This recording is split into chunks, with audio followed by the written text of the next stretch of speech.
The unexpected arrival, the twin suns of Kepler Prime, beat down mercilessly on Marcus's stone's weathered face as he checked his chronometer for the dozenth time.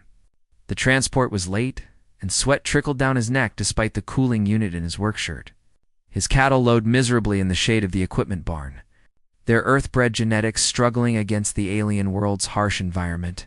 "Easy, girl," Marcus murmured to his favorite heifer, patting her dusty flank. "She'll be here soon, and maybe things will finally turn around." He'd been corresponding with Kira Nebula for months through the intergalactic matrimonial network, a gentle Viridian botanist with experience in xenobiology. She seemed perfect for helping him transform his failing ranch into something sustainable. The pictures showed kind eyes and delicate features. Everything Marcus had hoped for in a partner who could understand both his loneliness and his dreams. The distant whine of atmospheric engines made Marcus's heart race. Blue, his modified canine companion, barked excitedly and bounded toward the landing pad Marcus had cleared weeks ago. Taking a deep breath, Marcus straightened his shirt and walked out to meet his bride. The sleek transport touched down with a soft hiss of hydraulics.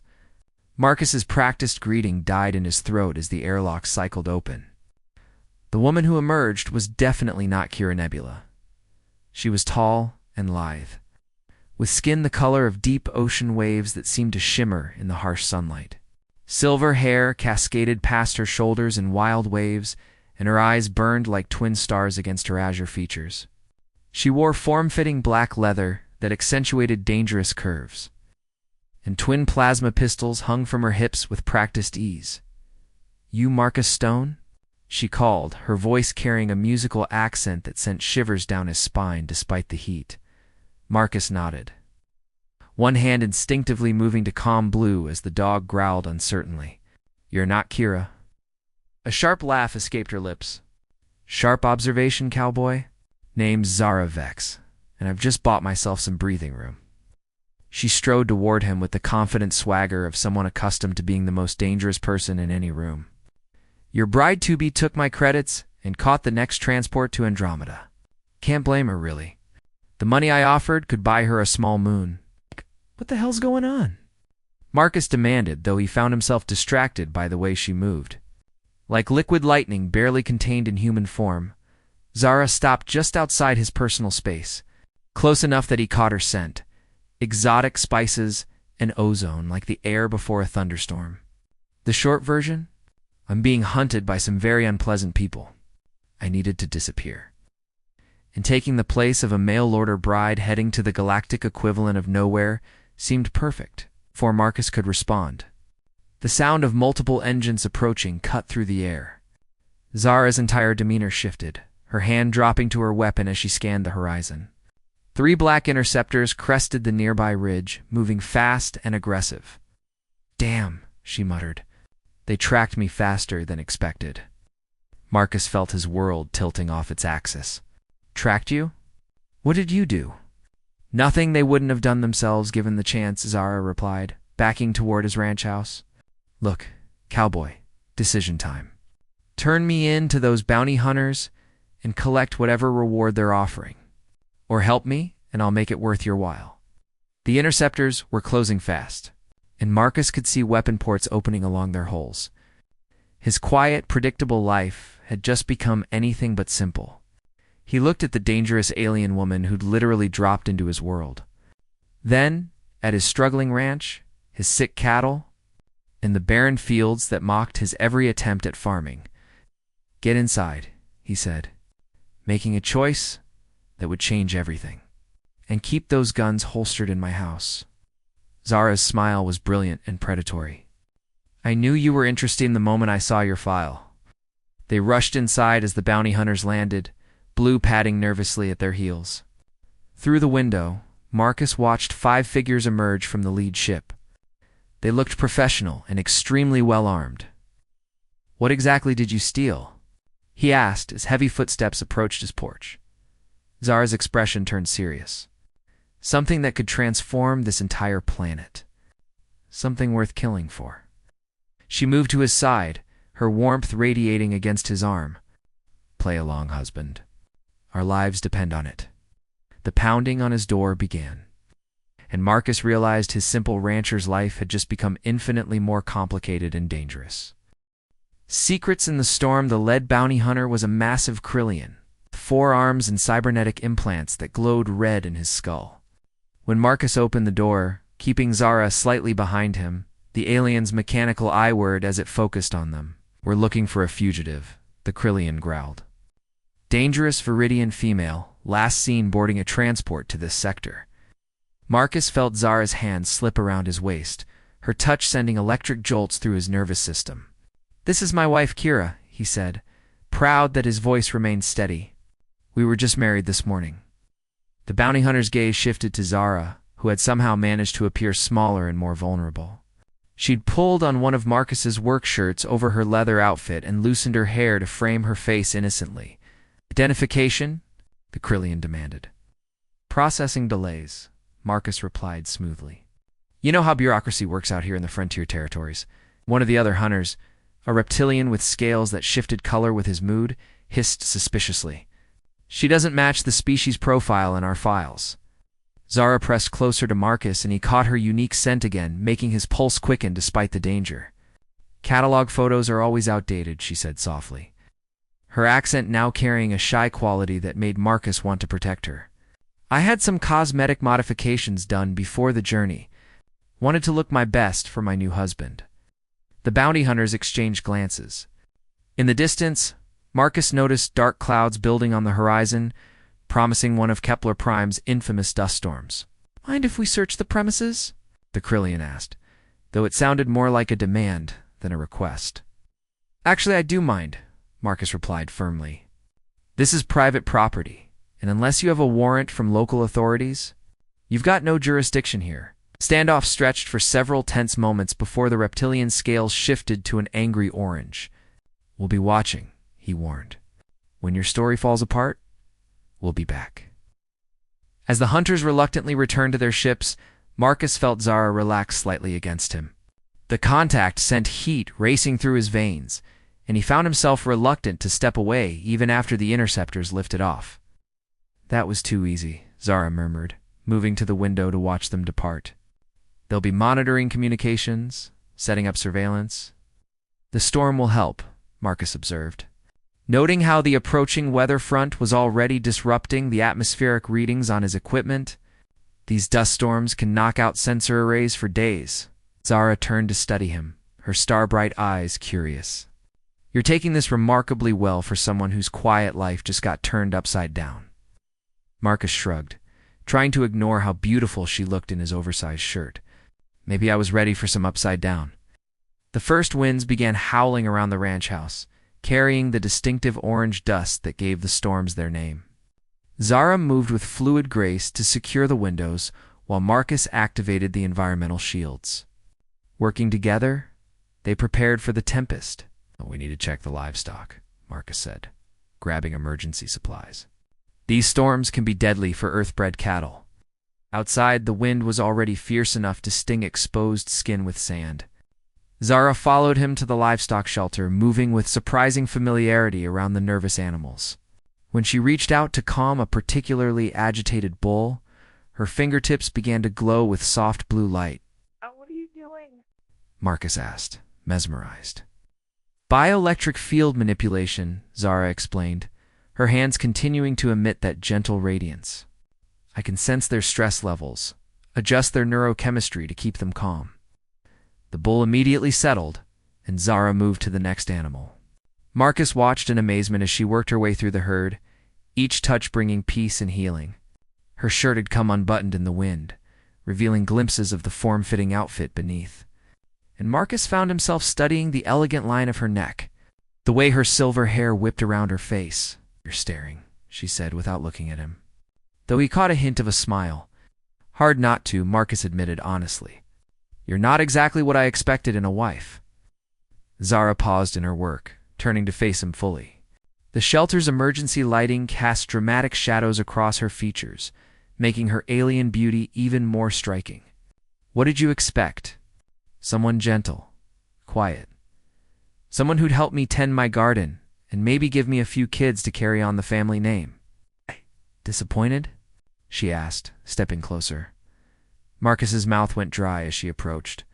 Terrified, he said honestly, but not disappointed. The storm reached full fury outside, the howling wind making conversation impossible. Zara moved even closer, close enough that he could see the flecks of gold in her blue eyes, close enough to feel her breath on his face. "Marcus," she said softly, her hand coming up to rest on his chest, "there's something else you need to know about what I stole." But before she could continue, her lips found his, and Marcus discovered that kissing an alien was nothing like he'd imagined. Her skin was warmer than human normal, and energy seemed to flow between them where they touched. When they finally broke apart, both breathing heavily, Zara's entire form was glowing softly in the darkness. "The Genesis Protocol," she whispered against his lips. "I stole the technology to terraform entire worlds in weeks instead of decades. And Marcus, I can teach you to use it." The sheriff suspicioned the storm raged for 3 days, giving Marcus and Zara time to learn each other in ways that went far beyond the physical. She taught him about the bioluminescent patterns that danced across her skin when she was excited or concentrating. And he showed her the hidden beauty of earthbred roses struggling to bloom in alien soil.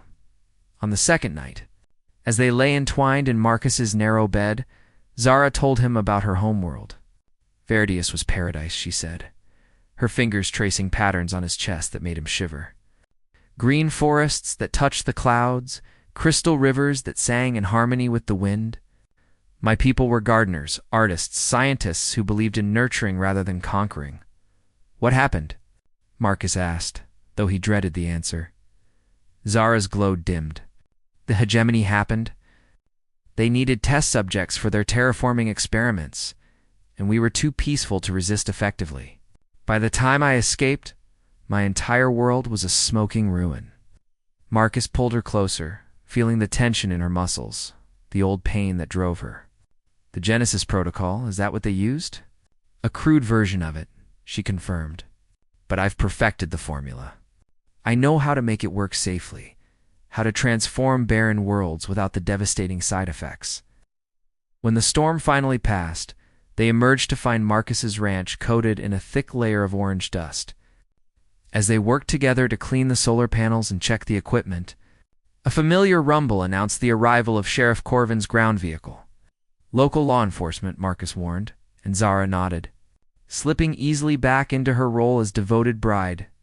Sheriff Corvin was a draconian with emerald scales and intelligent golden eyes. He'd always been fair in his dealings with Marcus, but he was nobody's fool. As he climbed from his vehicle, his gaze immediately fixed on Zara with obvious suspicion. "Morningstone," Corvin said, his forked tongue tasting the air. "Heard you got married during the storm?" "Interesting timing." "Love doesn't wait for convenient weather," Marcus replied, slipping his arm around Zara's waist. The contact still sent electricity through him, and he noticed her bioluminescent patterns responding to his touch. "I'm Kira Stone now," Zara said, offering Corvin a smile that was equal parts innocent and challenging. "Pleasure to meet you, Sheriff." Corvin's eyes narrowed. "Funny thing about the transport logs. They show a Viridian named Zara Vex arriving 3 days ago. Same time as this alleged wedding." "That was my maiden name," Zara said smoothly. "I took my husband's name immediately. It's a tradition among my people." "Your people," Corvin repeated slowly. "And what people would those be? Because you don't look like any Viridian I've ever seen." Marcus felt Zara tense slightly, but her voice remained steady. "I'm half Limidian, on my mother's side. It affects my appearance." Before Corvin could probe further, a commotion erupted from the livestock shelter. One of Marcus's cattle was in obvious distress, bellowing and thrashing in apparent agony. Without hesitation, Zara broke away and ran toward the animal. "Kira." "Don't!" Marcus called, but she was already inside the shelter. Corvin followed, his hand resting on his sidearm as Zara approached the suffering bull. The massive animal was foaming at the mouth, its eyes rolled back in pain. Any normal person would have retreated, but Zara moved forward fearlessly. "Mineral poisoning," she diagnosed, her hands beginning to glow as she placed them on the bull's flanks. "Something in the feed supply, probably a contaminated batch of supplements." The bioelectric energy flowed from her fingers into the animal, and Marcus watched in amazement as the bull's distress began to fade. Its breathing steadied, the thrashing stopped, and within minutes, it was standing calmly, nuzzling Zara's shoulder with obvious affection. Sheriff Corvin stared in stunned silence. "How did you do that?" "Lamidian bioelectric manipulation," Zara explained, her glow fading as she stepped back.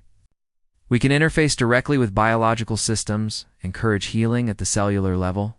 Marcus saw the sheriff's suspicion warring with admiration. The ability Zara had just demonstrated was incredibly rare and valuable, exactly the kind of skill that would make someone worth hunting across the galaxy. "Remarkable," Corvin said finally. "Tell me, Mrs. Stone, have you had any contact with bounty hunters lately? There's been some unusual activity in this sector." "Bounty hunters?" Zara looked genuinely confused. "Why would they be interested in us?" "Good question," Corvin replied, his golden eyes studying her face. "I'll be keeping an eye on things around here. Make sure our new resident stays safe." After the sheriff departed, Marcus and Zara stood in the settling dust, both knowing their time was running out. The performance had been convincing, but Corvin was too smart to be fooled for long. "He knows," Zara said quietly. "Not yet," Marcus disagreed. "But he suspects. We need to move fast." Zara pulled the Genesis Protocol device from her pocket, a crystalline cylinder that seemed to pulse with inner light. "Tomorrow night," she said, "when the smaller moon is dark, we'll transform your north field. Once the protocol is activated, there'll be no hiding what I am." Marcus took her in his arms, marveling at how perfectly she fit against him. "Then we'd better make tonight count." As they walked back toward the house, Zara's bioluminescent patterns danced across her skin in response to his touch, painting them both in ethereal blue light under the alien stars. Transformation and betrayal. The North Field had been Marcus's greatest failure. 40 acres of stubborn orange sand that refused to support anything more complex than scrub brush. As the smaller moon set, leaving them in darkness broken only by starlight, Zara knelt at the field's edge, with the Genesis Protocol device glowing softly in her hands. "What? Are you certain about this?" Marcus asked, crouching beside her. "Once we activate it, there's no going back." Zara's smile was radiant in the device's blue light. "I've been running my entire life, Marcus. I'm tired of looking over my shoulder, tired of hiding what I am and what I can do." She touched his face gently, her fingertips warm against his skin. "You've given me something I thought I'd lost forever. Hope." She pressed the activation sequence, and the device began to hum with increasing intensity. Zara placed her hands on the crystalline surface, her own bioluminescence responding to the terraforming technology. Energy flowed from her into the device, and then into the ground itself. Marcus watched in awe as the transformation began. Starting from where Zara knelt, a wave of change rippled outward across the barren field. The orange sand darkened to rich black soil, and within minutes, green shoots were pushing through the surface. The growth accelerated exponentially, and soon the field was alive with grasses, flowers, and young fruit trees reaching toward the stars. Oh. "It's incredible," Marcus breathed. Watching his dead land bloom with life, Zara's entire body glowed with the effort of channeling so much energy. Her silver hair floating as if suspended in water. "The soil is perfect now," she said, her voice strained but triumphant. "Rich in all the nutrients your earth-bred crops need. This field could feed a small city." As the transformation completed, Zara collapsed against Marcus, exhausted but exhilarated. He held her close, feeling the residual energy crackling across her skin. In the distance, the transformed field rustled in the night breeze, alive and fertile. "You did it," he whispered, pressing his lips to her forehead. "You actually did it." They made love there at the field's edge, surrounded by the new life Zara had created. Her bioluminescence painted their bodies in shifting patterns of blue and gold, and Marcus lost himself in sensations he'd never imagined possible. Every touch seemed to generate sparks, every kiss a small explosion of light and heat. Afterward, as they lay entwined under the star-filled sky, Marcus thought he'd never been happier. The future suddenly seemed full of possibilities, expanding the terraforming project, helping other struggling worlds. Maybe even starting a family with this extraordinary woman who dropped into his life. The illusion shattered with the whine of approaching engines. No, Zara gasped, sitting up abruptly. They can't have found us this fast. But they had. A dozen ships descended from the night sky, sleek corporate vessels bearing the hexagonal logo of the hegemony. Combat lights blazed to life, turning the peaceful ranch into a harsh stage set for confrontation. Marcus reached for his rifle. Zara caught his hand. "Don't," she said urgently. "They'll kill you without hesitation. This is my fight." "The hell it is," Marcus replied, checking his weapons charge. "We're partners now, remember?" The ships landed in a precise formation, disgorging squads of heavily armed soldiers in powered armor. Their leader removed his helmet, revealing the cold features of a human corporate executive. "Zara Vex," the man called out, his voice amplified by military speakers. "By the authority of the Hegemony Science Council, you're under arrest for theft of classified technology and crimes against corporate sovereignty." Zara stood slowly, her hands raised, but her chin defiant. "Hello, Director Nash. I wondered when you'd show your face." "You've caused considerable trouble," Nash replied, moving closer with his escort. "But your little demonstration tonight proves the technology works. The board will be pleased to have both you and the Genesis Protocol back where they belong." "The technology belongs to everyone," Zara said firmly. "Not locked away in corporate vaults while worlds die." Nash's smile was cold as winter. "Idealistic as always. That's what made you such a useful test subject before your unfortunate escape." Marcus felt ice form in his stomach. Test subject. "Oh, didn't she tell you?"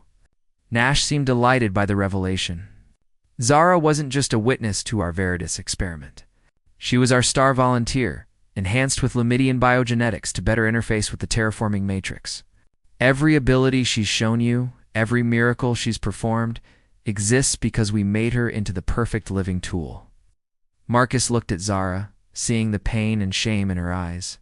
"Is it true?" "Not by choice," she whispered. "They captured me during the planetary evacuation, used me as a living component in their experiments. I was more machine than person for 3 years before I managed to break free." Nash gestured to his soldiers. "Take her. Kill the farmer. We don't need witnesses." But as the troops moved forward, something unexpected happened. The transformed field began to glow, responding to Zara's emotional distress. Plants grew rapidly, wrapping around the soldiers' legs, while flowers released clouds of pollen that interfered with their equipment. "The field is bonded to me," Zara realized, her own glow intensifying. "I can control it." What followed was unlike anything Marcus had ever seen. Zara became one with the life she'd created, directing the new ecosystem against their attackers. Vines entangled weapons, roots undermined footing, the very air shimmered with defensive pheromones. But there were too many soldiers, and Zara was growing weaker with each passing moment. As Marcus fought beside her with his rifle, he saw her beginning to collapse from the effort of controlling so much organic matter. Nash raised his sidearm, aiming directly at Zara's heart. Enough games. Marcus threw himself forward, taking the energy bolt meant for her. Pain exploded through his chest as he collapsed, his vision darkening at the edges. The last thing he saw was Zara's face contorting with rage and grief as her bioluminescence flared to blinding intensity.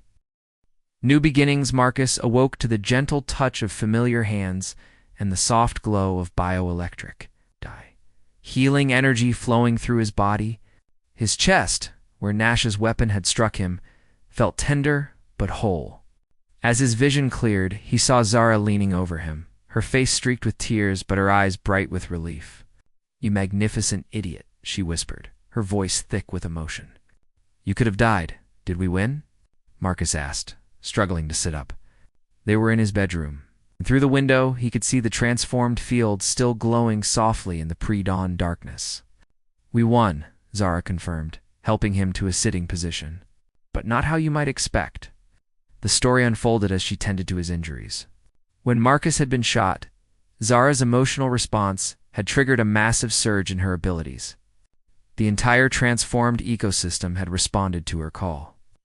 And within minutes, the corporate soldiers found themselves overwhelmed by hostile plant life. But rather than simply defeating them, something more interesting had happened. The pollen I released wasn't just defensive, Zara explained, her hands glowing as she checked his healing progress. It carried genetic markers from the Genesis Protocol. Anyone who inhaled it became temporarily linked to the planetary biosystem. They could feel what I felt, experience the connection between all living things. You made them understand. Most of them, she nodded, including several of the soldiers, when they realized what the hegemony had really done to Veridius, to me, to countless other worlds. They turned on Nash. The corporate director was now in Sheriff Corvin's custody, along with several loyal troops. The others had requested asylum and the chance to help protect the Genesis Protocol from further corporate exploitation. And the technology? Marcus asked. Zara's smile was radiant. Free. I transmitted all the research data to every academic institution in this sector before Nash arrived. Within days, terraforming cooperatives will have everything they need to transform dead worlds into gardens. As Marcus's strength returned over the following weeks, they worked together to expand the project. The Northfield's success had drawn attention from across the frontier territories.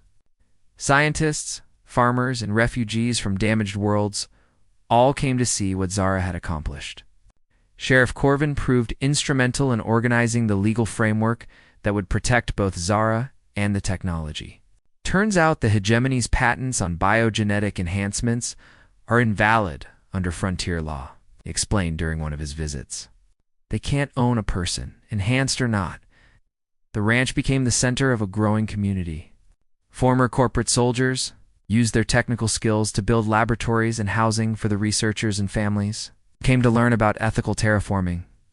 Zara taught classes on bioelectric field manipulation, while Marcus shared his hard-won knowledge about working with earth-bred organisms in alien environments. On a warm evening 3 months later, Marcus found Zara in their expanded garden, her hands glowing as she encouraged a stubborn patch of earth roses to bloom.